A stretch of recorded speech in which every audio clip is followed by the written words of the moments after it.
Continuando nuestro recorrido por el libro de los Hechos de los Apóstoles, llegamos hoy al capítulo 10. Y en este capítulo encontramos la conversión de Cornelio, el centurión romano. Y decíamos en nuestro programa anterior, cuando apenas comenzamos este capítulo, que el capítulo 10 continúa el relato iniciado en el capítulo 9 acerca del ministerio de Simón Pedro. Más tarde la historia continuará con el ministerio del apóstol Pablo. Ahora, aunque Pablo es llamado el apóstol a los gentiles, no debemos olvidar que fue Pedro quien abrió la puerta para los gentiles. Leamos nuevamente hoy el primer versículo de este capítulo 10 de los Hechos. Había en Cesarea un hombre llamado Cornelio, centurión de la compañía llamada la Italiana. Recuerde usted, amigo oyente, que Pablo había estado en Cesarea, como lo vimos allá en el capítulo 9, versículo 30, y que probablemente algunos de los otros apóstoles habían estado predicando el Evangelio por la costa. La ciudad de Tel Aviv en realidad es parte de la vieja ciudad de Jope. Al viajar uno por la costa desde Jope, el próximo lugar de relativo tamaño sería la ciudad de Cesarea. Esta en verdad era una ciudad romana. Era el lugar donde vivía Pilato. Esta ciudad era la residencia oficial del gobernador y de los que gobernaban esa tierra. Por tanto, esta es la ciudad donde estaba apostado Cornelio. Él era centurión de una compañía de soldados llamada la Italiana. Continuando ahora con el versículo 2, leemos: piadoso y temeroso de Dios con toda su casa, y que hacía muchas limosnas al pueblo, y oraba a Dios siempre. Aquí vemos que Cornelio era piadoso. Eso quiere decir que su adoración estaba bien encaminada. Recuerde usted que aún a un pagano le es posible tener devoción y una convicción profunda en cuanto a sus dioses. A veces quisiéramos que los cristianos hoy en día tuvieran más devoción y convicción. Pues bien, Cornelio era piadoso y temeroso de Dios. No era un prosélito judío en el sentido estricto del término, pero se inclinaba hacia el judaísmo. Hoy en día diríamos que él era lo que llamaríamos un simpatizante.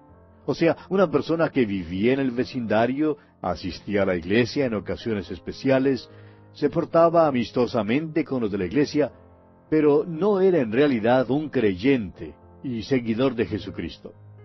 Y así pudo haber sido Cornelio. Este versículo 2 nos dice también que él era temeroso de Dios. Ahora, él hacía muchas limosnas al pueblo. Esto quiere decir que él daba muchos regalos de caridad al pueblo judío, o sea, a los pobres del pueblo. La nación de Israel siempre ha dado mucha importancia al dar. Dios les había enseñado esto en el Antiguo Testamento. Nosotros hablamos a veces del diezmo, pero es obvio al estudiar el sistema mosaico que ellos en realidad daban 3/10, o sea, 3 diezmos. Daban para el funcionamiento del gobierno, que en el principio era una teocracia. Luego pagaban el impuesto del templo. Y en tercer lugar, daban un diezmo de todo lo que producían. De modo que Israel ha sido un pueblo bastante generoso en cuanto al dar. Es interesante que aún hoy en día hay muchas grandes obras de beneficencia que han sido fundadas por los judíos. Por cierto que no hay ningún grupo de gente en nuestro día que dé tan generosamente como lo hace la comunidad judía para apoyar a la nación de Israel. Son un pueblo muy generoso. Bien, volviendo ahora al capítulo 10 de los Hechos, vemos que Cornelio oraba a Dios siempre. Este centurión llevaba sus necesidades al Señor. Él necesitaba más luz y la quería tener. Probablemente no sabía mucho en verdad acerca de la oración, pero oraba a Dios siempre. Y eso es lo importante.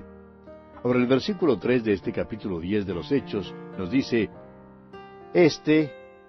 o sea, Cornelio, vio claramente en una visión cómo a la hora 9 del día, que un ángel de Dios entraba donde él estaba y le decía: Cornelio. Este centurión era un oficial en el ejército romano, un soldado profesional. Tenía una influencia grande sobre su propia familia e influía sobre todos en su derredor. Al parecer era un buen hombre. Hoy en día muchos le considerarían un cristiano de los más buenos, un hombre sobresaliente, pero en realidad no era cristiano. No había escuchado el Evangelio. Nunca había aceptado a Jesucristo como su Salvador personal.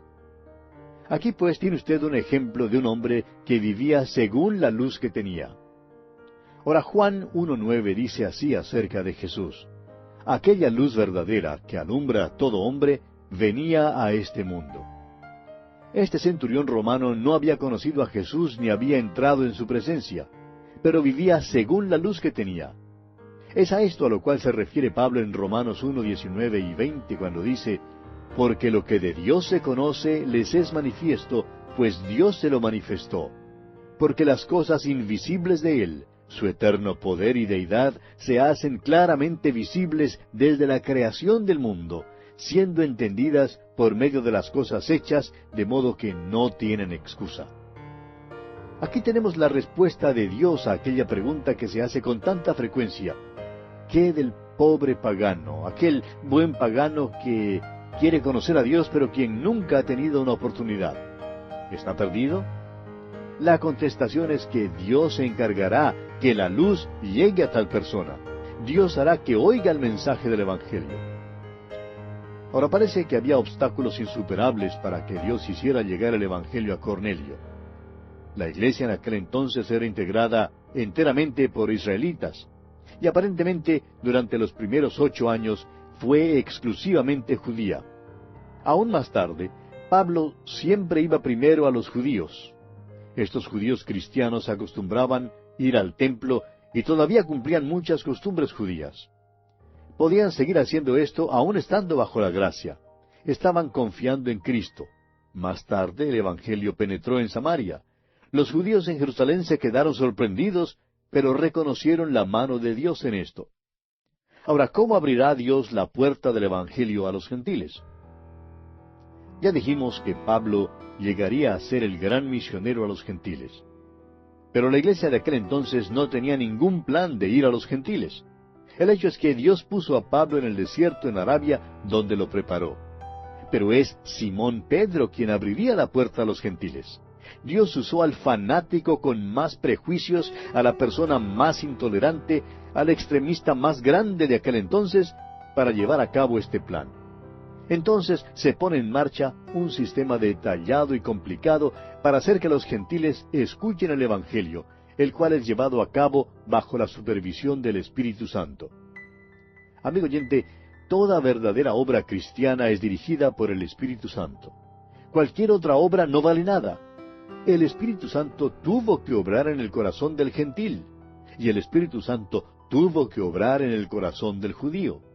El Espíritu Santo supervisó la promulgación del Evangelio al mundo gentil. Bien, continuemos ahora leyendo el versículo 4 de este capítulo 10 de los Hechos. Él, mirándole fijamente y atemorizado, dijo: ¿Qué es, Señor? Y le dijo: tus oraciones y tus limosnas han subido para memoria delante de Dios. Recuerde, amigo oyente, que un ángel de Dios había aparecido a Cornelio en una visión. Ahora note usted que hay ciertas cosas que en verdad tienen valor delante de Dios. Estas cosas de por sí no indican que uno merezca la salvación de ninguna manera, pero son cosas que Dios nota. Las oraciones de Cornelio y sus limosnas habían subido para memoria delante de Dios. Debido a que este hombre hizo estas cosas, Dios le trajo el Evangelio. Creemos que hoy en día, en donde quiera que haya un hombre que busque a Dios, así como lo buscó Cornelio, ese hombre podrá escuchar el Evangelio de la gracia de Dios, y Dios hará que lo escuche. El ángel continúa hablando aquí en los versículos 5 y 6, y dice: envía pues ahora hombres a Jope, y haz venir a Simón, el que tiene por sobrenombre Pedro. Este posa en casa de cierto Simón curtidor, que tiene su casa junto al mar. Él te dirá lo que es necesario que hagas. El ángel le dice dónde encontrar a Pedro. No necesita de otra dirección. El olor de las pieles en la tina de curtir le llevarían al lugar donde debía ir. No tendría ningún problema en encontrar la casa del curtidor. Y los versículos 7 y 8 continúan diciéndonos: ido el ángel que hablaba con Cornelio, éste llamó a 2 de sus criados y a un devoto soldado de los que le asistían, a los cuales envió a Jope después de haberles contado todo. Estos hombres no tuvieron ninguna dificultad en encontrar el lugar. Dios tiene ahora que preparar a Simón Pedro. Continuemos leyendo el versículo 9 de este capítulo 10 de los Hechos. Al día siguiente, mientras ellos iban por el camino y se acercaban a la ciudad, Pedro subió a la azotea para orar cerca de la hora sexta. Es absolutamente necesario que Dios prepare a Simón Pedro porque él no tenía los antecedentes ni la educación que tenía Pablo. Aún así, Dios puede usarlo de una manera diferente. Creemos que es un tremendo error creer que todos tenemos que ser echados en el mismo molde para que Dios nos use. Dios puede usarnos cualesquiera que sean nuestros antecedentes y nuestra educación, porque es Él quien nos prepara para el ministerio que nos encomiende. Así pues, Dios va a preparar a Simón Pedro, así como ya ha preparado a Cornelio. Leamos los versículos 10 al 14. Y tuvo gran hambre y quiso comer, pero mientras le preparaban algo, le sobrevino un éxtasis. Y vio el cielo abierto y que descendía algo semejante a un gran lienzo, que atado de las 4 puntas era bajado a la tierra, en el cual había de todos los cuadrúpedos terrestres y reptiles y aves del cielo. Y le vino una voz: Levántate, Pedro, mata y come.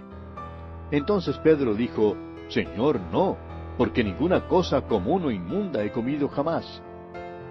Mientras Pedro se pregunta en cuanto a lo que esto significa, una voz le habla. Ahora, ¿no le parece interesante, amigo oyente, que aunque Pedro le llama Señor, no obedece lo que el Señor le manda que haga? Ahora, preste mucha atención a esto.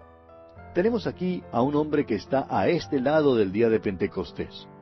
Vive en una edad cuando ya no importa si se come carne o si no se come carne. Pero Pedro todavía no comía ninguna de esas cosas. Pedro todavía se sujetaba al sistema mosaico y no comía nada que fuera inmundo. Era sincero en cuanto a eso. Ahora alguien dirá que él debía ser tolerante y comer de todo. Bueno, es que el Señor le está enseñando que ya no está bajo el sistema mosaico. Tiene ahora la libertad para comer de todo. Permítanos decirle, amigo oyente, que bajo la gracia uno puede comer lo que quiera comer. E igualmente uno no tiene que comer lo que no quiera comer. El gran problema es que algunos deciden que no quieren comer carne, y entonces tratan de poner a todos los demás bajo el mismo sistema. Amigo oyente, bajo la gracia usted puede comer carne o no comer carne. Eso es asunto suyo. El comer ciertos alimentos puede causarle una indigestión, pero ciertamente no va a cambiar su relación con el Señor. Continuemos leyendo el versículo 15 de este capítulo 10 de los Hechos. Volvió la voz a él la segunda vez: Lo que Dios limpió, no lo llames tú común. Dios le está diciendo a Pedro que él puede comer de todo lo que está en el lienzo. Ya no es cuestión de si son alimentos limpios o inmundos. Lo que Dios limpió, no lo llames tú común. Puede comer de todo porque es Dios mismo quien le ha dicho que puede hacerlo.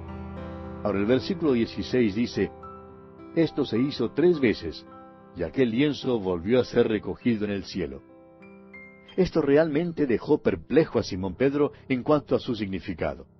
Y los versículos 17 al 22 continúan diciendo: Y mientras Pedro estaba perplejo dentro de sí sobre lo que significaría la visión que había visto, he aquí los hombres que habían sido enviados por Cornelio, los cuales, preguntando por la casa de Simón, llegaron a la puerta, y llamando preguntaron si moraba allí un Simón que tenía por sobrenombre Pedro. Y mientras Pedro pensaba en la visión, le dijo el Espíritu: He aquí 3 hombres te buscan. Levántate pues, y desciende, y no dudes de ir con ellos, porque yo los he enviado. Entonces Pedro, descendiendo a donde estaban los hombres que fueron enviados por Cornelio, les dijo: He aquí, yo soy el que buscáis. ¿Cuál es la causa por la que habéis venido?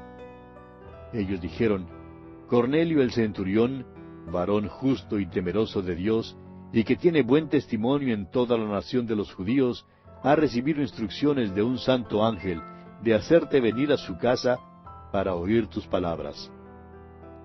Simón Pedro tiene que ir ahora a Cesarea. Esta pequeña delegación de Cornelio le da una explicación y le invita para que vaya con ellos a la casa de Cornelio. Continuemos leyendo los versículos 23 al 25 de este capítulo 10 de los Hechos. Entonces, haciéndoles entrar, los hospedó, Y al día siguiente, levantándose, se fue con ellos, y le acompañaron algunos de los hermanos de Jope. Al otro día entraron en Cesarea, y Cornelio los estaba esperando, habiendo convocado a sus parientes y amigos más íntimos. Cuando Pedro entró, salió Cornelio a recibirle, y postrándose a sus pies, adoró. Podemos ver que Cornelio tenía mucha influencia con sus amigos. Había reunido a muchos de sus parientes y amigos para esta ocasión. Pero al mismo tiempo, podemos ver también que Cornelio todavía es un hombre pagano. Cuando mandó a buscar a Simón Pedro, llegó a la conclusión de que este hombre en verdad tenía que ser algún gran hombre, o quizá hasta un dios. Por tanto, se postró y adoró a Pedro. Ahora, fíjese usted lo que Pedro le dice. Esto es muy interesante. Amigo oyente, Simón Pedro nunca le habría permitido a nadie postrarse para besar el dedo pulgar de su pie. Simplemente no lo permitiría. Escuche usted lo que le dijo a Cornelio aquí en el versículo siguiente, el versículo 26. Mas Pedro le levantó diciendo, levántate, pues yo mismo también soy hombre. Pedro le dice simple y directamente, párate, yo también soy hombre. Y francamente nos gusta su manera de hacer eso. Continuemos ahora con los versículos 27 y 28. Y hablando con él, entró y halló a muchos que se habían reunido, y les dijo, vosotros sabéis cuán abominable es para un varón judío juntarse o acercarse a un extranjero, pero a mí me ha mostrado Dios que a ningún hombre llame común o inmundo. Pedro entró en la casa. ¿Qué paso fue aquel? Esta fue la primera vez que Pedro entraba en una casa gentil. Y vemos que todavía está un poquito desconcertado y no comprende en verdad lo que le estaba aconteciendo. Ahora, en su mensaje, Pedro viola la primera regla de la homilética. Principia con una justificación. Lo que dice no es la manera correcta de comenzar el mensaje. No fue una cosa propicia decir lo que dijo. El hecho es que bien podría haberse interpretado como un insulto. En otras palabras, Pedro dijo algo así. Escuche usted. Si en verdad quieren ustedes saber cómo es que me siento en cuanto a esto, bueno, simplemente no quería venir. Nunca antes he entrado en casa de algún gentil. Nunca antes he ido a un lugar que sea inmundo. Esta es la esencia de lo que Pedro dice en el principio. Pero sigue hablando así. Aunque nunca antes he entrado en una casa inmunda, Dios me ha mandado a no llamar inmundo a ningún hombre o mujer. Todos somos pecadores y todos podemos ser salvos. Ahora, ¿cómo se sentiría usted, amigo oyente, especialmente usted, hermana, si algún visitante llegara a su hogar y comenzara a hablar así como habló Pedro aquí? Si sus primeras palabras fueran, entro en su casa, la cual considero ser inmunda. Bueno, no creo que le respondería a usted con palabras amistosas ni cálidas, ¿verdad? Sin embargo, esta es la esencia de lo que Simón Pedro dijo aquí. Pero siendo que Dios le había mostrado que no hay ni limpio ni inmundo, él sigue diciendo aquí en el versículo 29 de este capítulo 10 de los Hechos, por lo cual, al ser llamado, vine sin replicar. Así que pregunto, ¿por qué causa me habéis hecho venir? Ahora esto nos asombra. ¿Por qué haría aquella pregunta Simón Pedro? ¿Por qué no empieza enseguida a hablarles acerca de Jesucristo? Bueno, note usted que el Espíritu de Dios es quien está guiando en todo esto. Está encargado de la situación aquí e impide que Pedro les hable inmediatamente de Cristo. Creemos que esto nos debe servir de lección importante. Encontramos difícil testificar a veces y por tanto cuando testificamos somos muy torpes en cuanto a lo que hablamos. Hablamos tan bruscamente y de tal manera que muchas veces ofendemos precisamente a los que estamos tratando de ganar para el Señor. Y claro que no debemos testificar de esa manera. Estamos convencidos de que es necesario ser guiados por el Espíritu de Dios. Creemos que la mejor clase de evangelismo hoy en día es el evangelismo ligado a la oración.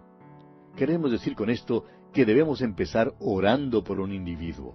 Luego el día viene cuando tenemos que actuar en cuanto a nuestras oraciones.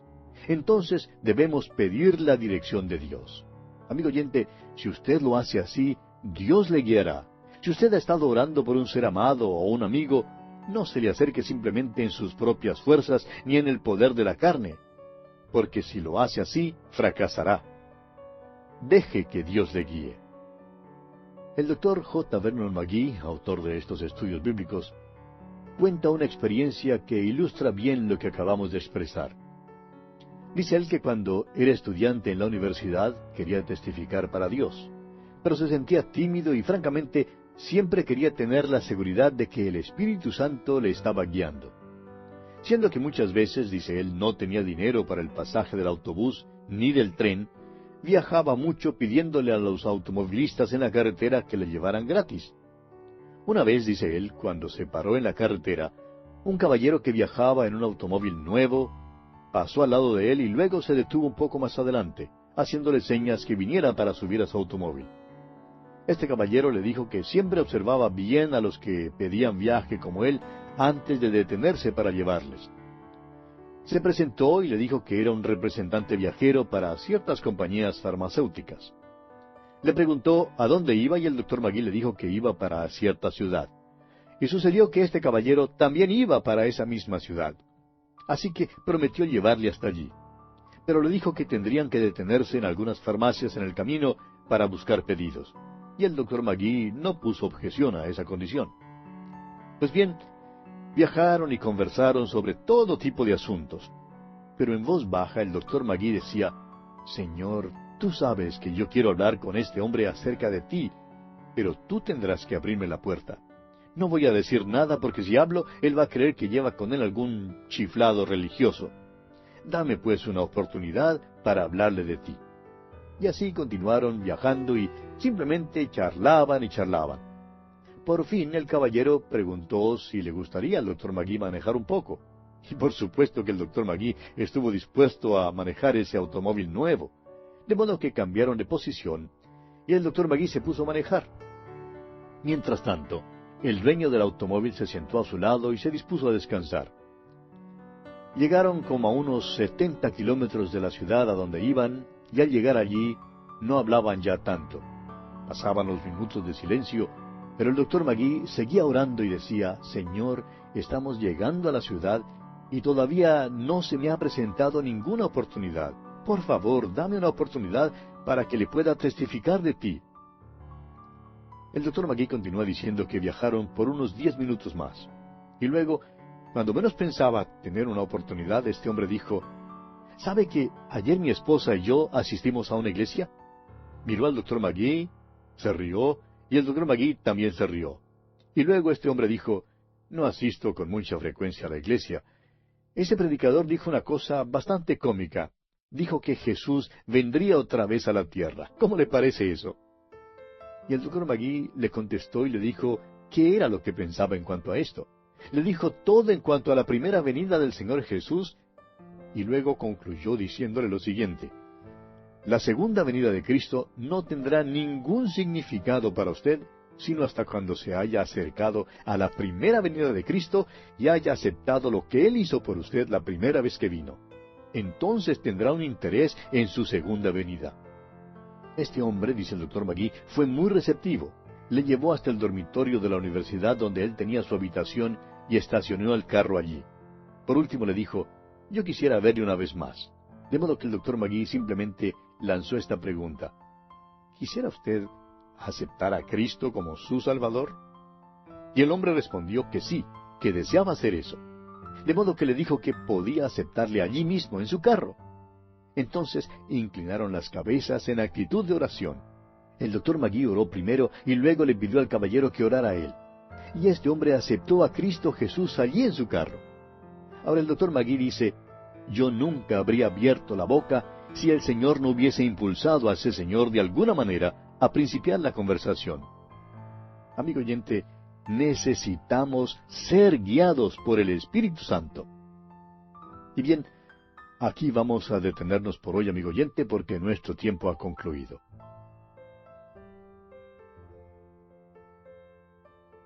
Continuando nuestro estudio en el capítulo 10 de los Hechos de los Apóstoles, dejamos en nuestro programa anterior a Pedro ya en la casa de Cornelio y diciéndole que a pesar de ser abominable para un judío juntarse o acercarse a un extranjero, había venido porque Dios le había mostrado que a ningún hombre llamara común o inmundo. De modo que, cuando fue llamado, vino sin replicar. Y luego preguntó para qué le habían hecho venir. Y nos preguntamos nosotros, ¿por qué haría Pedro esa pregunta? ¿por qué no empieza enseguida a hablarles acerca de Jesucristo?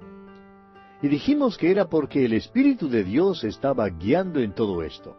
Él era quien estaba encargado de la situación e impidió que Pedro les hablara inmediatamente de Cristo.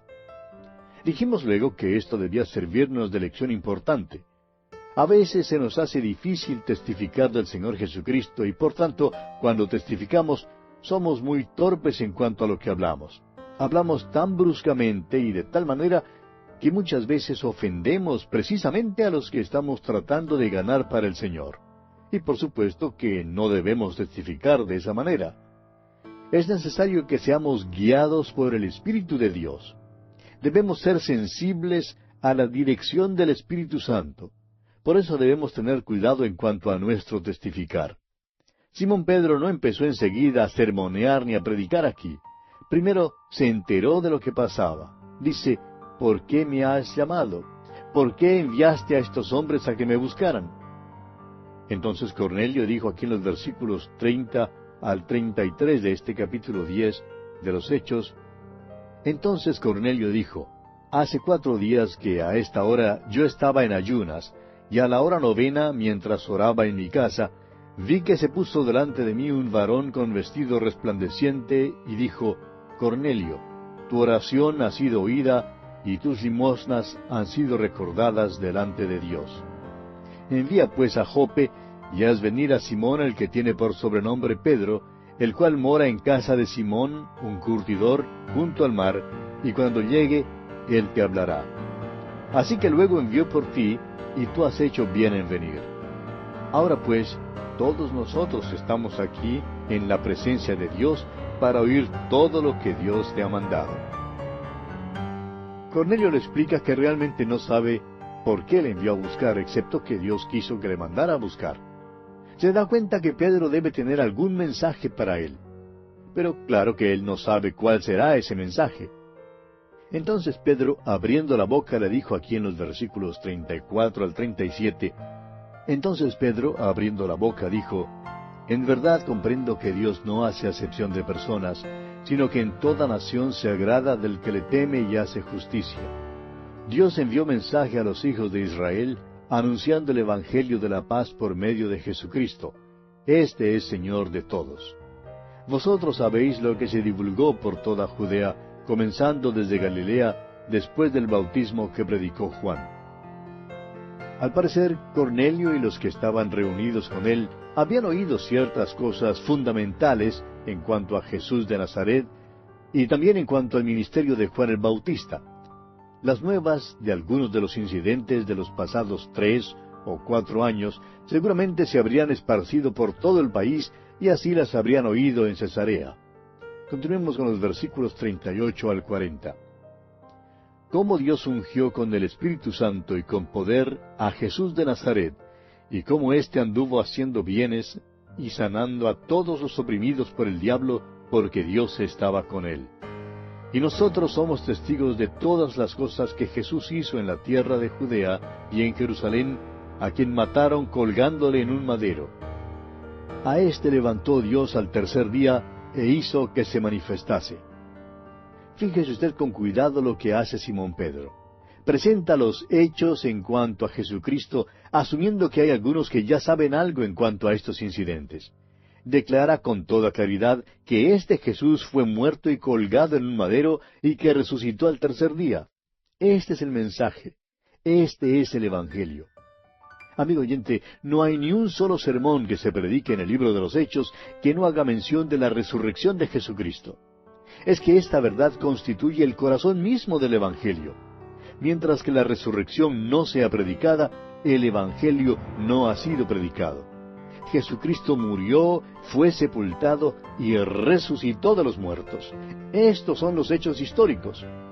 Ahora, la relación que usted tenga hoy con el Cristo resucitado determina su destino eterno, debido a que Él murió por nuestros pecados conforme a las Escrituras y resucitó para nuestra justificación, como lo dice el apóstol Pablo en su carta a los Romanos capítulo 4, versículo 25. Continuemos con los versículos 41 al 43 de este capítulo 10 de los Hechos. Leamos primero la última parte del versículo 40.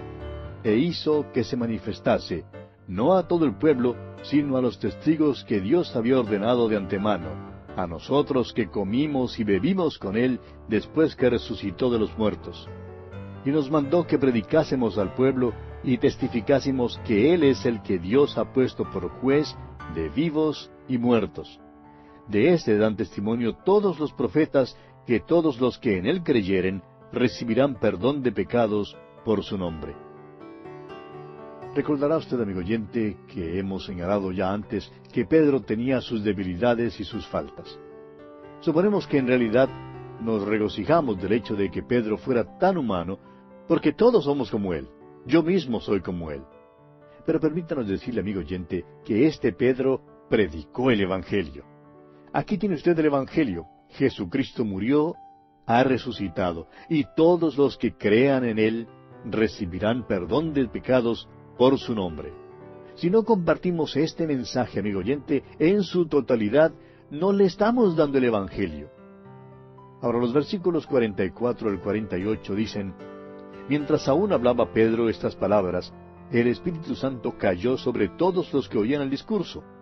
Y los fieles de la circuncisión que habían venido con Pedro se quedaron atónitos de que también sobre los gentiles se derramase el don del Espíritu Santo, porque los oían que hablaban en lenguas y que magnificaban a Dios.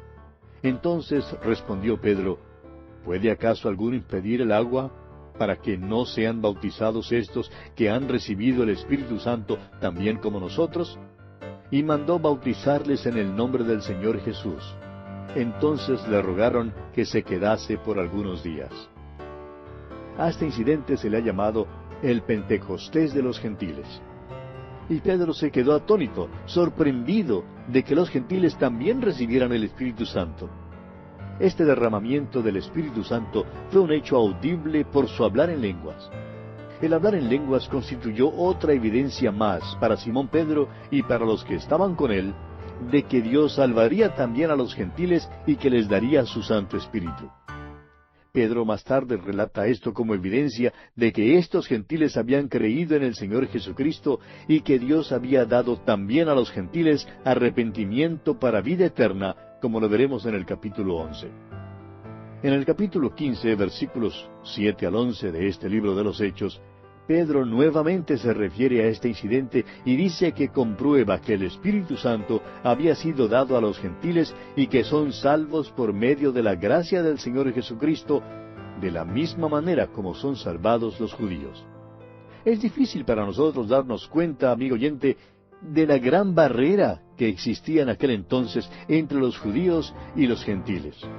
Los judíos simplemente no podían creer que los gentiles pudieran ser salvos, aun a pesar del hecho de que el Señor les había dicho que esto sucedería. Permítanos, amigo oyente, dirigir su atención al hecho de que el libro de los Hechos de los Apóstoles nos presenta 3 conversiones representativas de toda la humanidad, ya que estas 3 personas son descendientes respectivamente de los hijos de Noé. El eunuco etíope era hijo de Cam, Saulo de Tarso era hijo de Sem, y Cornelio era hijo de Jafet. En cada caso, el Espíritu Santo tomó las cosas de Cristo, usó a un hombre de Dios como su instrumento y usó la palabra de Dios, porque la fe viene al oír la palabra de Dios. En el caso del eunuco etíope, el Espíritu Santo guió a Felipe, y la palabra que fue usada fue Isaías capítulo 53. El Espíritu Santo guió a Saulo por el camino a Damasco, y Jesús trató con él directamente. Saulo había sido muy bien enseñado en el Antiguo Testamento, y creemos que el testimonio de Esteban fue el instrumento humano que Dios usó en su vida. También ahora, en este último caso, vemos que el Espíritu Santo guiaba en cada detalle de la conversión de Cornelio. Preparó tanto a Cornelio como a Pedro. Pedro fue el instrumento humano quien predicó a Cristo resucitado ante Cornelio y su familia. Y aquí concluye el capítulo 10 de los Hechos de los Apóstoles. Llegamos ahora al capítulo 11. En este capítulo, Pedro defiende su ministerio. Y el Evangelio avanza hasta Antioquía. Parece que las noticias de que los gentiles habían recibido la palabra de Dios no causaron mucho gozo en la iglesia en Jerusalén. y demandan entonces una explicación de parte de Pedro sobre su conducta, y por tanto él defiende su ministerio. Creemos que en realidad le fue difícil a Simón Pedro hacer esto. Leamos pues los primeros 3 versículos de este capítulo 11 de los Hechos. Oyeron los apóstoles y los hermanos que estaban en Judea, que también los gentiles habían recibido la palabra de Dios. Y cuando Pedro subió a Jerusalén, disputaban con él los que eran de la circuncisión, diciendo, ¿por qué has entrado en casa de hombres incircuncisos y has comido con ellos? Como usted ve, amigo oyente, hubo dudas y división. Y debemos comprender aquí que para los judíos lo que hizo Simón Pedro fue una cosa terrible. El hecho es que si hubiéramos podido conversar con Simón Pedro un mes antes de su visita a la casa de Cornelio, el centurión romano, él también habría dicho que tal cosa constituía un hecho terrible. Bueno, lo que sucedió aquí es que Pedro les ofreció una disculpa, y deja en claro que él no quería ir a llevar el Evangelio a los gentiles, pero que el Espíritu de Dios le guió en todo el episodio. Leamos los versículos 4 al 6 de este capítulo 11 de Hechos. Entonces comenzó Pedro a contarles por orden lo sucedido, diciendo, Estaba yo en la ciudad de Jope orando, y vi en éxtasis una visión, algo semejante a un gran lienzo que descendía, que por las 4 puntas era bajado del cielo, y venía hasta mí. Cuando fijé en él los ojos, consideré y vi cuadrúpedos terrestres, y fieras, y reptiles, y aves del cielo. Ahora escuche usted su relato. Aquí Pedro nos hace saber que todavía estaba asombrado por todo lo que le sucedió. Continuemos con los versículos 7 al 18. Y oí una voz que me decía, Levántate, Pedro, mata y come. Y dije, Señor, no, porque ninguna cosa común o inmunda entró jamás en mi boca. Entonces la voz me respondió del cielo por segunda vez, Lo que Dios limpió, no lo llames tú común. Y esto se hizo 3 veces, y volvió todo a ser llevado arriba al cielo. Y aquí luego llegaron 3 hombres a la casa donde yo estaba, enviados a mí desde Cesarea. Y el Espíritu me dijo que fuese con ellos sin dudar. Fueron también conmigo estos 6 hermanos, y entramos en casa de un varón, quien nos contó cómo había visto en su casa un ángel, que se puso en pie y le dijo, Envía hombres a Jope, y haz venir a Simón, el que tiene por sobrenombre Pedro. Él te hablará palabras por las cuales serás salvo tú y toda tu casa. Y cuando comencé a hablar, cayó el Espíritu Santo sobre ellos también, como sobre nosotros al principio. Entonces me acordé de lo dicho por el Señor cuando dijo, Juan ciertamente bautizó en agua, mas vosotros seréis bautizados con el Espíritu Santo. Si Dios pues les concedió también el mismo don que a nosotros que hemos creído en el Señor Jesucristo, ¿quién era yo que pudiese estorbar a Dios? Entonces, oídas estas cosas, callaron y glorificaron a Dios, diciendo, De manera que también a los gentiles ha dado Dios arrepentimiento para vida. Ahora fíjese en algunas cosas, amigo oyente. Aunque Cornelio era piadoso y temeroso de Dios, necesitaba que las palabras del Evangelio le fueran habladas para poder ser salvo. Pedro sabía que el Espíritu Santo había venido sobre ellos porque hablaron en lenguas. Y fíjese usted que recibieron el Espíritu Santo cuando creyeron en el Señor Jesucristo. Aún los judaizantes tenían que callarse ahora. No tenían nada más que decir en contra de la conducta de Pedro, porque esto sin duda era de Dios. Por tanto, glorificaron a Dios. Y este fue un gran día. La puerta había sido abierta a los gentiles. Vemos ahora que todo se está preparando para la promulgación del Evangelio hasta lo último de la tierra. Continuemos ahora con los versículos 19 y 20 de este capítulo 11 de los Hechos. Ahora bien, los que habían sido esparcidos a causa de la persecución que hubo con motivo de Esteban, pasaron hasta Fenicia, Chipre y Antioquía, no hablando a nadie la palabra, sino sólo a los judíos. Pero había entre ellos unos varones de Chipre y de Cirene, los cuales cuando entraron en Antioquía, hablaron también a los griegos, anunciando el Evangelio del Señor Jesús. Los griegos aquí, como usted lo recordará, eran judíos que hablaban griego y que practicaban las costumbres griegas. Hasta aquí se fijará usted que la predicación había sido solamente a los judíos. Continuemos ahora con los versículos 21 y 22. Y la mano del Señor estaba con ellos, y gran número creyó y se convirtió al Señor. Llegó la noticia de estas cosas a oídos de la iglesia que estaba en Jerusalén, y enviaron a Bernabé que fuese hasta Antioquía. Hay un gran movimiento del Espíritu de Dios en Antioquía, y la iglesia en Jerusalén oye estas noticias. Por tanto, la iglesia en Jerusalén envía a Bernabé hasta Antioquía. Veremos ahora que Antioquía pronto será el segundo centro de la iglesia. El hecho es que el centro realmente cambió de Jerusalén a Antioquía. Continuemos con los versículos 23 y 24 de este capítulo 11 de los Hechos.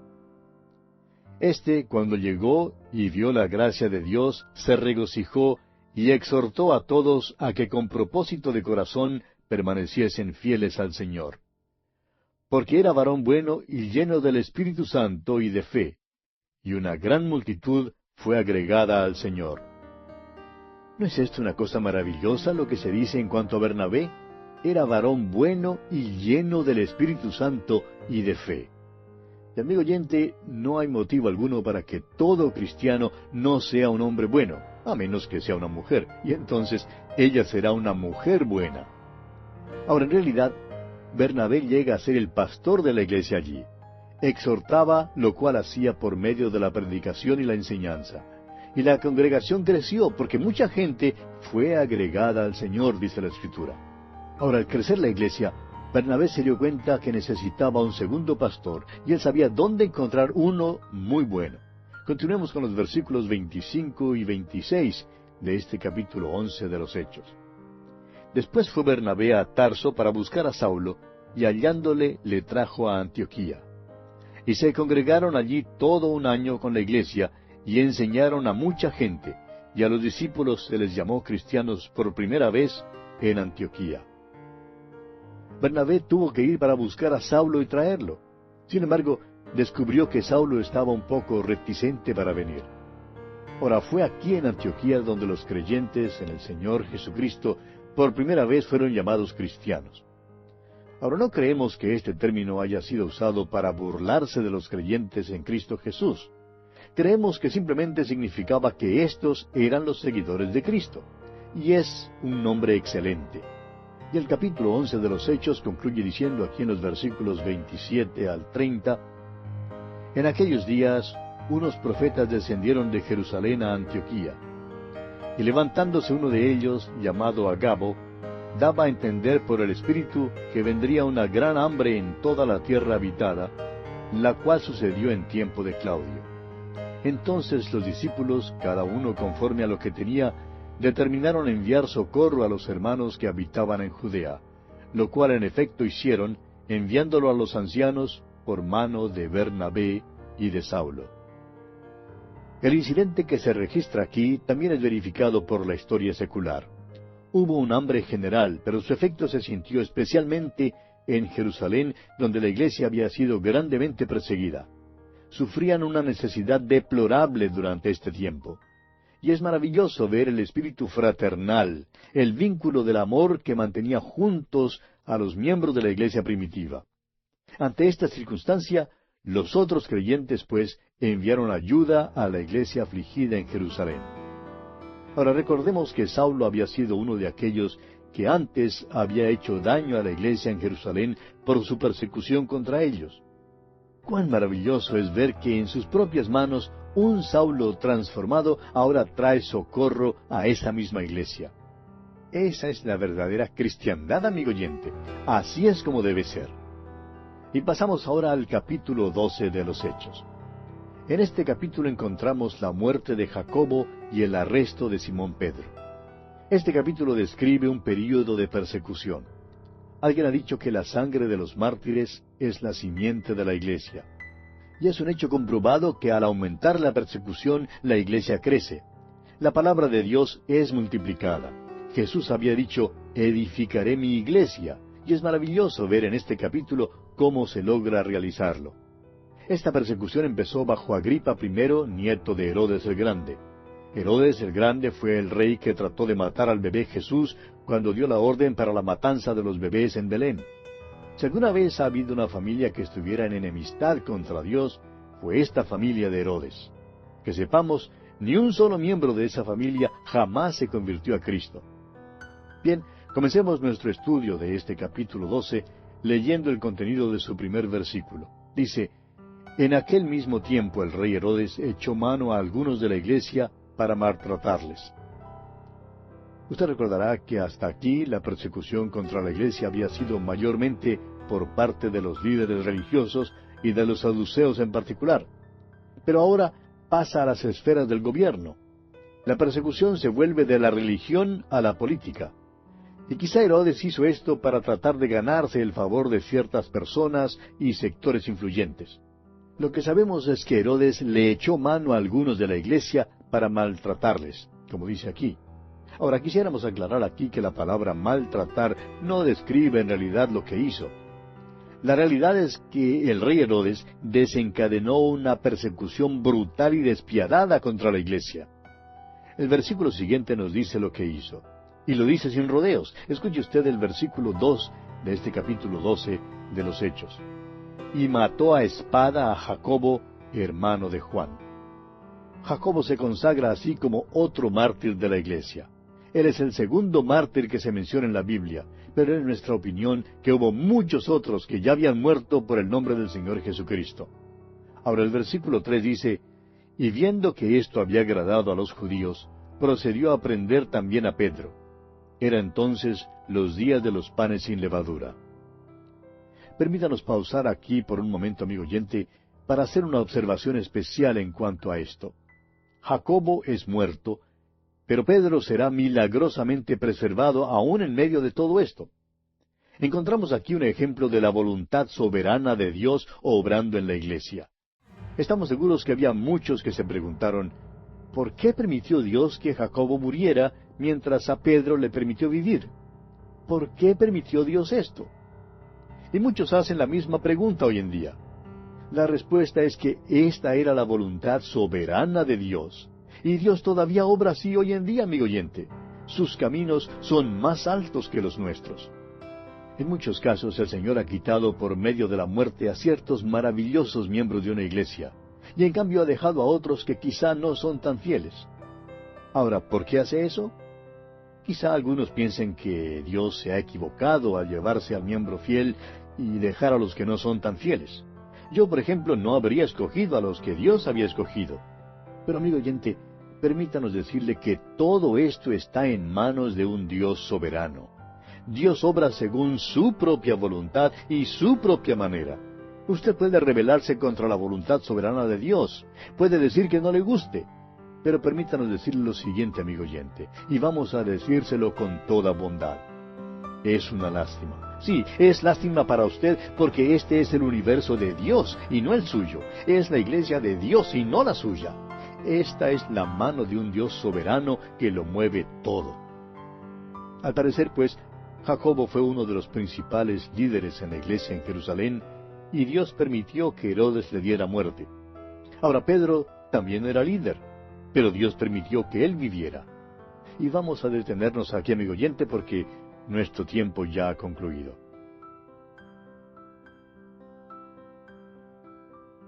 Continuamos estudiando hoy el capítulo 12 de los Hechos de los Apóstoles. Y en nuestro programa anterior estábamos considerando la muerte de Jacobo. Dijimos que hasta aquí la persecución contra la iglesia había sido mayormente por parte de los líderes religiosos y de los saduceos en particular, pero que ahora había pasado a las esferas del gobierno. La persecución, pues, se vuelve de la religión a la política. Y dijimos que quizás Herodes hizo esto para tratar de ganarse el favor de ciertas personas y sectores influyentes. Lo cierto es que Herodes desencadenó una persecución brutal y despiadada contra la iglesia. Y así pues, dio muerte a espada a Jacobo, hermano de Juan. Ahora, viendo que esto había sido del agrado de los judíos, procedió entonces a arrestar también a Pedro. Y observamos que había aquí una circunstancia especial. Jacobo es muerto, pero Pedro sería milagrosamente preservado aún en medio de estas circunstancias. Y dijimos que había aquí un ejemplo de la voluntad soberana de Dios obrando en la iglesia. Ahora, de seguro que hubo muchos en aquel entonces que se preguntaron, ¿por qué permitió Dios que Jacobo muriera mientras a Pedro le permitió vivir. ¿Por qué permitió Dios esto? Y muchos hacen hoy la misma pregunta. La respuesta es que esta era la voluntad soberana de Dios. Y Dios, amigo oyente, todavía obra así en esta manera hoy en día. Sus caminos son más altos que los nuestros. Ahora, usted puede rebelarse contra la voluntad soberana de Dios todo lo que quiera. Puede decir que no le gusta. Pero es una lástima, amigo oyente. Una lástima para usted, porque este es el universo de Dios y no el suyo. Es la iglesia de Dios y no la suya. Esta es, pues, la mano de un Dios soberano que lo mueve todo. Al parecer, Jacob era uno de los principales líderes de la iglesia de Jerusalén. Y Dios permitió que Herodes le diera muerte. Pedro, por su parte, también era líder, pero Dios permitió que él viviera. Continuemos pues hoy con el versículo 4 de este capítulo 12 de los Hechos. Y habiéndole tomado preso, le puso en la cárcel, entregándole a 4 grupos de 4 soldados cada uno, para que le custodiasen, y se proponía sacarle al pueblo después de la Pascua. En realidad, Pedro había sido puesto bajo guardia, una guardia fortificada y aumentada. Fíjese usted que fue entregado a 4 grupos de 4 soldados cada uno, o sea que había 16 soldados custodiando a Pedro. ¿No cree usted que Herodes sospechaba que alguien trataría de librar a Pedro? Continuemos ahora con el versículo 5 de este capítulo 12 de Hechos. Así que Pedro estaba custodiado en la cárcel, pero la iglesia hacía sin cesar oración a Dios por él. Ahora estos hermanos no llegaron ante Dios con una larga lista de peticiones, como las listas de víveres que elaboramos antes de salir de compras. Simplemente entraron a la presencia de Dios y oraron seriamente para que este hombre, Simón Pedro, fuera librado. Sus corazones estaban en sus oraciones. Y el versículo 6 continúa diciendo, y cuando Herodes le iba a sacar, aquella misma noche estaba Pedro durmiendo entre 2 soldados, sujeto con 2 cadenas, y los guardas delante de la puerta custodiaban la cárcel. ¿Cómo le era posible a Simón Pedro dormirse estando entre 2 soldados? Bueno, recuerde usted que Pedro también fue uno de los que se durmieron allá en el jardín de Getsemaní. Diríamos que Pedro no tenía mucha dificultad en dormirse. Como decimos hoy, se quedaba dormido aún bañándose. Parece que podía quedarse dormido en casi cualquier circunstancia y casi a cualquier hora. Sin embargo, note usted, amigo oyente, qué confianza más maravillosa debe haber tenido Pedro en Dios para poder dormir entre estos 2 soldados. Continuemos ahora con los versículos 7 al 9 de este capítulo 12 de los Hechos. Y he aquí que se presentó un ángel del Señor, y una luz resplandeció en la cárcel. Y tocando a Pedro en el costado le despertó, diciendo, levántate pronto. Y las cadenas se le cayeron de las manos. Le dijo el ángel, cíñete y átate las sandalias. Y lo hizo así, y le dijo, envuélvete en tu manto y sígueme. Y saliendo le seguía, pero no sabía que era verdad lo que hacía el ángel, sino que pensaba que veía una visión. El ángel fue muy razonable. No hubo aquí nada de acciones descabelladas o impetuosas. Simplemente le dijo a Pedro que se pusiera los zapatos y se vistiera. Pedro creía al principio que todo era solo un sueño. Y ahora el versículo 10 dice, habiendo pasado la primera y la segunda guardia, llegaron a la puerta de hierro que daba a la ciudad, la cual se les abrió por sí misma. Y salidos pasaron una calle, y luego el ángel se apartó de él. Ciertamente había suficiente guardia para guardar a Pedro en la cárcel. En realidad creemos que esperaban que algo así como esto podría suceder. Usted recordará que anteriormente el Señor Jesús había salido del mismo sepulcro, lo cual constituyó una fuente de verdadera turbación y vergüenza para ellos. Por esa razón deciden que no van a permitir que algo semejante les suceda otra vez, y colocan entonces este gran cuerpo de guardia para custodiar a Pedro. Recuerde también que la iglesia en Jerusalén estaba orando por Simón Pedro mientras esto sucedía. Ahora, tan pronto como Pedro está fuera de todo peligro, el ángel le permite seguir solo. Y permítanos aquí destacar algo importante en cuanto al versículo 7 que leímos anteriormente. Y es que la traducción de este versículo, como la tenemos en la versión Reina Valera, es la correcta cuando dice que es un ángel del Señor y no el ángel de Jehová. El ángel de Jehová en el Antiguo Testamento se refería al Cristo preencarnado. Jesucristo está ahora a la diestra del Padre en su cuerpo glorificado. Así es que no fue el Señor Jesús quien bajó para librar a Pedro. Fue un ángel que el Señor Jesús había enviado. Las oraciones de la iglesia fueron contestadas de una manera muy definida.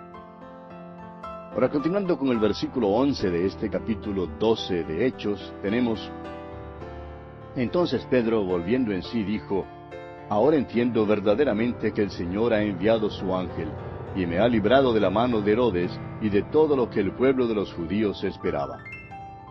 Pedro enseguida reconoce que Dios lo ha librado. Notemos también que Pedro ha sido librado para cumplir un propósito bien definido. Leamos el versículo 12. Y habiendo considerado esto, llegó a casa de María, la madre de Juan, el que tenía por sobrenombre Marcos, donde muchos estaban reunidos orando. La iglesia en aquel entonces, y por unos 150 años después, no tenía edificios así como los tenemos hoy. Hoy en día, cuando hablamos de una iglesia, por lo general queremos decir un edificio. Por ejemplo, decimos que la iglesia evangélica Dios con Nosotros queda en la esquina de la avenida Primera con la calle principal. En realidad, esa no es una iglesia de ninguna manera. Es un edificio en el cual se reúne la iglesia. La iglesia, amigo oyente, según la Biblia, es el cuerpo de creyentes. Y en el principio, la iglesia nunca se reunía en un edificio público. No los tenían. Se congregaban en las casas de los creyentes en Cristo. Ahora, al parecer, la madre de Juan Marcos era una mujer de medios, y debe haber tenido una casa suficientemente grande como para reunirse allí todos los de la iglesia. Y precisamente estaban todos reunidos allí aquella misma noche para orar. Estaban orando por Simón Pedro, pidiéndole a Dios que lo librara. Y continuamos ahora con el versículo 13. Cuando llamó Pedro a la puerta del patio, salió a escuchar una muchacha llamada Rode. Ahora, la expresión a escuchar aquí significa realmente que ella salió a abrirle la puerta. Su nombre, Rode, significa rosa. De modo que podemos decir aquí que Rosa salió a abrir la puerta. Ahora, el versículo 14 continúa diciendo: la cual, cuando reconoció la voz de Pedro, de gozo no abrió la puerta, sino que corriendo adentro dio la nueva de que Pedro estaba a la puerta. ¡Qué situación tan cómica esta, amigo oyente! Se le olvidó abrirle la puerta. Esta muchacha estaba tan agitada que simplemente dejó a Pedro parado allá afuera mientras corría a donde la congregación estaba orando. Y el versículo 15 dice: y ellos le dijeron: «¿Estás loca?» Pero ella aseguraba que así era. Entonces ellos decían: «Es su ángel». ¿Puede usted imaginarse esta conversación, amigo oyente? Ella les dice que Pedro está a la puerta, y ellos le dicen que ella está loca. No, les dice, no estoy loca. Pedro está a la puerta. Bueno, ¿lo has visto? No abrí la puerta, pero lo oí hablar y conozco su voz. Ah, le dicen ellos, es su ángel. Ahora, la palabra aquí es pneuma, que en realidad significa espíritu y no ángel. Ellos no creían que allí a la puerta estuviera una especie de ángel custodio de Pedro. Creían que era su espíritu. En otras palabras, creían que Pedro había muerto. Pensaban que Herodes lo había hecho ejecutar. Ahora, ¿no le parece esto muy interesante, amigo oyente? La iglesia ha estado orando por Simón Pedro que Dios lo librara. Y ahora, cuando es librado, no lo creen. Creen que ya lo han ejecutado y que está muerto, y que es su espíritu el que ha aparecido. Y así sucede con nuestras oraciones también, ¿verdad?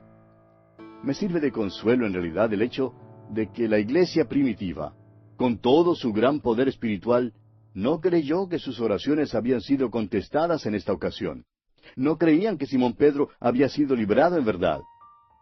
¿No sucede lo mismo con nosotros tantas veces, amigo oyente?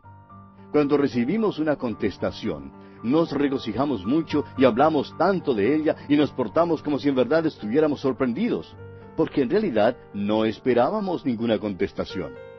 Lo que ocurre es que simplemente no esperamos la contestación. Sin embargo, Dios oye y contesta nuestras oraciones. ¡Cuán bondadoso es Dios! Ahora, aquí dice que Pedro persistía en llamar. Esta persistencia es característica de Pedro. Nadie le abre la puerta porque no creen que sus oraciones han sido contestadas. Están allá adentro discutiendo si es Pedro o si es su espíritu. Mientras tanto, Pedro quiere entrar y ya está por tumbar la puerta. Leamos los versículos 16 y 17. Mas Pedro persistía en llamar, y cuando abrieron y le vieron, se quedaron atónitos. Pero él, haciéndoles con la mano señal de que callasen, les contó cómo el Señor le había sacado de la cárcel, y dijo, haced saber esto a Jacobo y a los hermanos. Y salió y se fue a otro lugar. Simplemente no podían creer lo que veían. No podían creer que sus oraciones habían sido contestadas. Ahora Pedro salió de Jerusalén, y siendo que Dios le había librado milagrosamente, ¿no había podido Dios guardarle milagrosamente seguro allí en Jerusalén? ¿No debió Pedro haber dicho, bueno, yo me quedaré aquí, Dios me ha libertado de la cárcel y yo sé que me seguirá guardando? Claro que Dios podía guardarlo. Pero Dios también espera que usemos nuestro sentido común, amigo oyente. A veces los que parecen tener una gran fe en Dios, en verdad lo que hacen es tentar a Dios. Aún después de haber hecho alguna cosa maravillosa por usted y por mí, Dios todavía espera que usemos nuestro sentido común. Ahora el versículo 18 de este capítulo 12 de Hechos dice, luego que fue de día, hubo no poco alboroto entre los soldados sobre qué había sido de Pedro. El doctor Lucas se sirve de esta frase varias veces. La encontraremos nuevamente en el capítulo 15. Lucas hace uso del diminutivo y cuando él dice que hubo no poco alboroto, créanos, amigo oyente, que quiere decir que hubo un verdadero alboroto. En el capítulo 15 de los Hechos, versículo 2, cuando el judaísmo entró en la iglesia, el doctor Lucas dice que tuvieron una discusión y contienda no pequeña. Esto quiere decir que se armó en realidad una gran riña. El doctor Lucas siempre es muy bondadoso y benigno en su manera de expresarse. ¿Se había fijado usted en eso en cuanto al doctor Lucas? Ahora, cuando los soldados descubrieron lo que había ocurrido y se dieron cuenta que Simón Pedro se había ido, es posible que llamaron a la mitad de las tropas. Deben haberle buscado de casa en casa. Quizás pusieron una guardia alrededor de la ciudad para tratar de impedir que se escapara. Hubo no poco alboroto, según el doctor Lucas. Claro que no. Hubo un gran alboroto. Ahora el versículo 19 nos dice, mas Herodes, habiéndole buscado sin hallarle, después de interrogar a los guardas, ordenó llevarlos a la muerte. Después descendió de Judea a Cesarea y se quedó allí. Herodes, como usted puede ver, es impasible y empedernido. No respeta la vida humana. Manda a ejecutar a todos los soldados que habían estado custodiando a Pedro. Luego se va a Cesarea, que es un lugar muy popular para el veraneo en el Mediterráneo. Pilato también se gozó allí. Muchas de las autoridades romanas se quedaban allí. En realidad, este era un centro de operaciones de Roma. A los romanos, como a Pilato, no les gustaba la ciudad de Jerusalén. Ciertamente no amaban a Jerusalén como la amaba el rey David. Así que Herodes se escurre a Cesarea para tomar sus vacaciones. Pero este no es el fin. El doctor Lucas nos da otra mirada de este personaje Herodes. Continuemos leyendo el versículo 20 de este capítulo 12 de los Hechos. Y Herodes estaba enojado contra los de Tiro y de Sidón. Pero ellos vinieron de acuerdo ante él, y sobornado Blasto, que era camarero mayor del rey, pedían paz, porque su territorio era abastecido por el del rey. Tiro y Sidón comerciaban con Herodes, y cuando él estaba enojado, esto le hacía daño a la economía de Tiro y Sidón. Llegaron entonces para hacerle una proposición a Herodes, y en el versículo 21 leemos, y un día señalado, Herodes, vestido de ropas reales, se sentó en el tribunal y les arengó. Es evidente que Herodes era un hombre muy ostentoso y lleno de orgullo. Era también un buen orador. Era la clase de político que habría sido elegido cualquiera fuera su partido. Ahora este mundo verá a muchos anticristos antes que venga el verdadero anticristo. Juan nos habla de esto en 1 Juan 2:18, donde dice, hijitos, ya es el último tiempo, y según vosotros oísteis que el anticristo viene, así ahora han surgido muchos anticristos. Por esto conocemos que es el último tiempo. Ahora Herodes aquí es una miniatura del anticristo. El pueblo le aclama como si fuera un dios. Fíjese usted lo que hacen aquí en los versículos 22 y 23. Y el pueblo aclamaba gritando, voz de Dios y no de hombre. Al momento un ángel del Señor le hirió por cuanto no dio la gloria a Dios, y expiró comido de gusanos. Amigo oyente, Dios no va a compartir su gloria con nadie. Dice allá en la profecía de Isaías, capítulo 42, versículo 8, Yo Jehová, este es mi nombre, y a otro no daré mi gloria ni mi alabanza a esculturas. Y en el capítulo 48 de la misma profecía, versículo 11, dice, Y mi honra no la daré a otro. Amigo oyente, Dios aborrece la soberbia del hombre. Herodes rehusó glorificar a Dios por medio del milagro de la liberación de Pedro de la cárcel, y ahora está dispuesto a dejar que el pueblo le deificara. Pero Dios lo juzga. Dios es celoso de su gloria. ¿Qué lección tenemos aquí, amigo oyente? Ahora uno creería que como resultado de toda esta persecución, la iglesia ya estaría casi destruida y que pronto desaparecería. Sin embargo, el verso siguiente, el versículo 24 de este capítulo 12 de Hechos, dice, Pero la palabra del Señor crecía y se multiplicaba. La persecución no le hizo ningún daño a la iglesia, más bien influyó en su crecimiento y expansión, porque la palabra del Señor crecía y se multiplicaba. Este es el versículo lema de nuestro programa A Través de la Biblia. Hermano que nos escucha, hemos visto un crecimiento fenomenal. Es algo maravilloso. Y ahora el versículo final, el versículo 25, dice, Y Bernabé y Saulo, cumplido su servicio, volvieron de Jerusalén, llevando también consigo a Juan, el que tenía por sobrenombre Marcos. Juan Marcos va ahora a Antioquía junto con Bernabé y Saulo. Recuerde usted que ellos, o sea, Bernabé y Saulo, habían ido a Jerusalén para llevar ayuda a la iglesia allí. Y así, amigo oyente, llegamos al final del segundo período del libro de los Hechos de los Apóstoles. En el primer período, el Evangelio fue proclamado en Jerusalén. Ahora, en este segundo período, el Evangelio se ha promulgado en Judea y en Samaria. Principiando con el siguiente capítulo, el capítulo 13, veremos la promulgación del Evangelio hasta lo último de la tierra. Todavía estamos en ese movimiento hoy en día, y esperamos que tanto usted como yo, amigo oyente, estemos participando en él. Bien, llegamos ahora a la última división mayor del libro de los Hechos. Esta sección presenta al Señor Jesucristo obrando mediante el Espíritu Santo a través de los apóstoles hasta lo último de la tierra. Esta sección incluye los capítulos 13 al 28. Usted recordará que la clave del libro es el hecho de que Jesús dijo, «Me seréis testigos». Esto incluye a cada miembro de la iglesia, a cada creyente individualmente. Es decir, nos incluye a usted y a mí, amigo oyente. Este testimonio tenía que ser promulgado en Jerusalén, luego en Judea y en Samaria, y luego hasta lo último de la tierra. Durante el período de la proclamación en Jerusalén, vimos que el Evangelio fue presentado a los judíos. La iglesia en Jerusalén estaba integrada enteramente por judíos. Durante el siguiente período, vimos cómo el Evangelio avanzó hasta los samaritanos y vimos también la conversión de algunos gentiles. Ahora el Evangelio sale oficialmente en su camino hasta lo último de la tierra. Hoy en día, usted y yo, amigo oyente, somos los beneficiarios del hecho de que alguien hubiese caminado por los caminos de este mundo para llevar el Evangelio hasta lo último de la tierra. Por tanto, usted y yo debemos estar a la vez ocupados en llevar el Evangelio a los que todavía no han escuchado este glorioso mensaje. En esta promulgación del Evangelio más allá de los límites de Israel, veremos que Pablo llegó a ser el líder dominante. Dios había usado poderosamente a Pedro, pero ahora Pablo es el personaje prominente que Dios usará. Esperamos que usted, amigo oyente, pueda seguir en un mapa este primer viaje misionero de Pablo.